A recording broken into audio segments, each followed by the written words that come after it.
But we begin this hour with the investigation into the assassination attempt of former President Donald Trump. Questions are mounting about the role of the U.S. Secret Service and how it let a gunman get within striking distance of the former president and the Republican presidential nominee.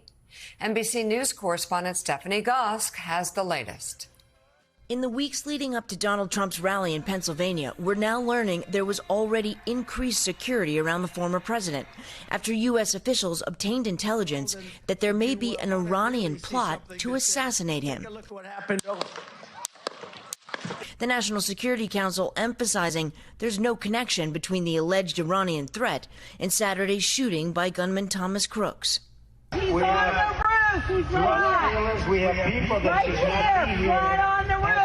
From the Republican convention, Eric Trump vented his frustration over the security operation at his father's rally. There was some breakdown, and they better get to the bottom of it. According to multiple officials who have spoken with NBC News, there were warnings about Crooks before he opened fire. Butler Township manager Tom Knights says one of his police officers locked eyes with the gunman on the rooftop. He was able to pull his head up over the roof. He did, in fact, see an individual on the roof with a weapon. Knight says that officer was responding to a report of a suspicious person and that other police officers helped boost him up to take a look. And what did the shooter do? Turned towards him, had the barrel of his weapon pointed at the officer. And at that point, the officer's hanging on to the side of the roof? Yes. Unable to pull a gun out? Unable to defend himself? Unable to reach his radio? Any of that, yeah. Strictly defensive movement for him to lower his head, duck. Knight says Butler Township Police Department was not the local agency responsible for securing the rooftop. The Secret Service says the building was outside their security perimeter and was primarily the responsibility of local law enforcement. Secret Service Director Kimberly Cheadle telling ABC News the agency decided to secure the building from the inside for safety concerns because of its sloped roof at its highest point.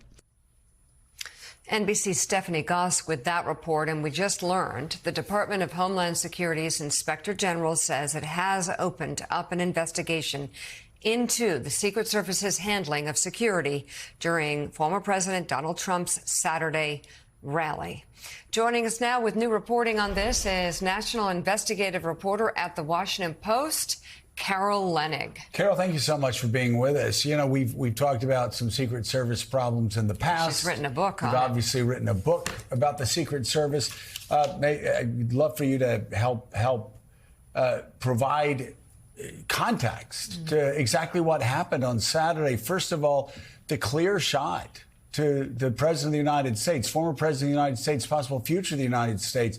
Again, for people looking at the overhead shot, it's dumbfounding. And I will say, let me show you this video from the Wall Street Journal put up on their Instagram. 1, 2, 3, 4, 5, 6, 7, 8, 9, 10. Okay, take it down now. 9 seconds.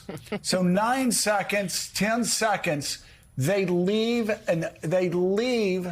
the president open for a second, third, fourth shooter. They have no idea. Somebody said, shooters down. Well, the assumption always is that there may be more than one.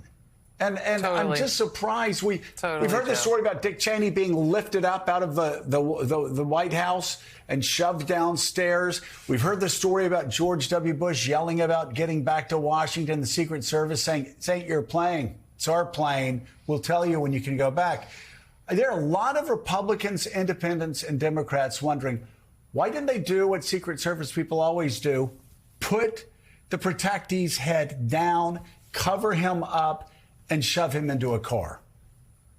Well, Joe and Mika, you both zeroed in on the two most important things, but let's put them in order. The first one is that building and that line of sight. For more than 50 years, the Secret Service agents who plan the advance for any public event lose sleep for days before that event, thinking about where can there be a spot on high ground where somebody could get a clear shot at the president or whomever I'm protecting as the Secret Service. And that may be, in this case, the former President Donald Trump. That's what they think about. And I was interviewing a SWAT team commander yesterday who was not directly involved in this event, but has been involved in other Pennsylvania events in that region. And he said, ma'am, 140 yards from the stage, your grandmother could shoot Donald Trump from there.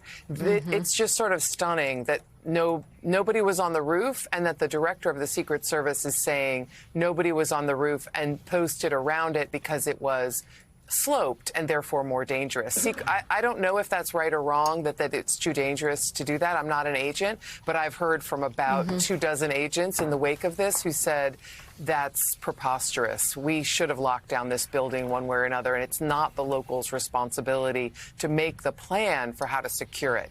The second thing is, you mentioned Donald Trump fist bumping. That's another thing agents, current and former, are pretty upset about. Upset because there could be another guy on the horizon after the counter sniper, amazingly, with one shot, takes out Matthew Crooks as soon as his weapon is raised. It's amazing that that guy is basically neutralized almost instantly, not fast enough, but almost instantly upon being determined to be a threat. But there could have been another person. But in Donald Trump's security bubble, you can hear him on the video saying that he wants to get his shoes. You know, he's like saying, wait a minute, let me get my shoes, let me do this. Those agents are putting their biceps and their shoulders in front of his face, trying to cover him, but they're also deferring to him. And that is so different, Joe, than what you described about that moment with Dick Cheney, right? That his agent lifted him by the belt loop and said, we're gone, sir. Sorry, no more time to talk. So, Carol, I'm reading your new piece titled Police Snipers Were Inside the Building as Trump Rally Shooter Fired from the Roof. And you get at something really important, is you've established now that local police were in charge of that building. A lot of people second-guessing that, as you say, as well. But that they actually noticed a man, I'm just reading from your piece now, local police spotted a man active furtively from inside that building. He was walking back and forth around the building with some gear, and they radioed a Secret Service command post to alert them, the official said. So at that point, he's still outside. The police see him. Presumably, it took him some time to get up onto the roof with that gear. How do you explain the lapse between the time when local police, according to your reporting, did spot this guy and the time the shooting took place? So there are a couple of things there which are really important to notice, Willie, which are, one, remember the Secret Service makes the plan. And we have heard a lot of different reports, some of which we're trying to sort of nail down right now. But one of the things that I heard last night from people who were on the ground was that the individual local police officers stationed inside that building, by the way, they were counter snipers. They complained, look, we're counter snipers and we're not a lot of use if we're not on high ground looking over the whole place. It's hard to be a counter sniper inside a building. But they were stationed there, and there was a concern that they couldn't essentially leave their post. Hence their communication. We have a suspicious guy, just want you to know. I have confirmed that the Secret Service command post was listening to radio frequency about local police engaging with a suspicious individual who turned out to be Crooks. And the counter sniper, whose name we're not sharing at this moment, the counter sniper who actually had Crooks in his sights during this moment was trying to assess, is he a threat? Does he have a gun? With the slope of the roof off in the distance, the sniper was still trying to discern, is this just a person? Is this an HVAC repairman? You know, what is going on? Trying to figure out, is this person an actual threat to the stage and to the former president? And when the gun was lifted and shot, that's when the counter sniper took him out. But the radio frequency at the time for the command post was alerting the counter sniper teams to this suspicious activity at the AGR building. Again, that very obvious risk, 140 yards from Donald Trump's stage. Well, and Carol, let's just make a bad situation even worse for the Secret Service. They knew, we found out yesterday, they were made aware of an Iranian plot to assassinate Donald Trump.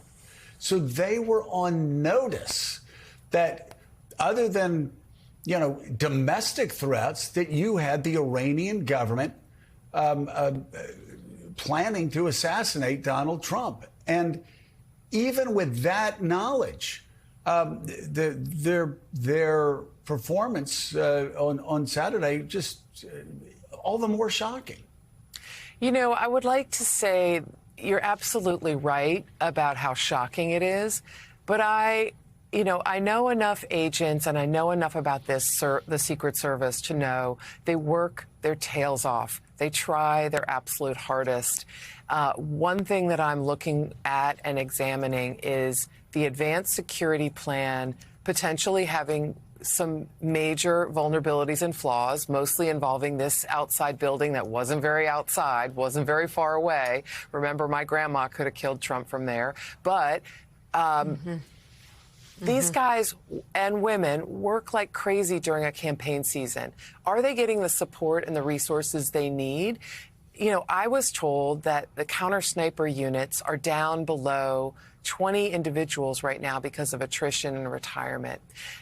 I was told the counter-assault teams, remember there were only 2 Secret Service counter-assault agents. Those are the black tactical gear guys who jumped up on the stage heavily armed to cover Trump so that the detail could whisk him away. Only 2 of them there. I'm told the counter-assault team is down below 35. That means there's only really 3, maybe full counter-assault teams in the Secret Service right now, if these sources are right. And I emphasize if these sources are right. And that means the service is once again stretched too thin, which is exactly the finding of both a House Oversight Committee run by Elijah Cummings and Jason Chaffetz in 2015, and the findings of a blue ribbon panel appointed by President Obama, that the agency just was operating on duct tape and staples, especially during a campaign season, that running from pillar to post is what these guys and women are trying to do, and they just don't have enough backing to get this job done. There's one other element, which is they really relied heavily on local police here for some of their tactical purposes. And those officers who were counter snipers from the local area inside that AGR building, how useful is it for them to be inside the building? They're in there because the Secret Service instructed them to be there. They wanted to rely, it seems to me, on their own team. But if you don't have enough teams, that's a worry. National investigative reporter at the Washington Post, Carol Leonnig, thank you very much. We appreciate your reporting and analysis this morning. Hey there, MSNBC fans. I'm Luke Russert, and be sure to join me, Rachel Maddow, Jen Psaki, Lawrence O'Donnell, Steve Kornacki, Joy Reid, and many more September 7th in Brooklyn. MSNBC Live Democracy 2024. Click on the link for ticket information. We will see you there.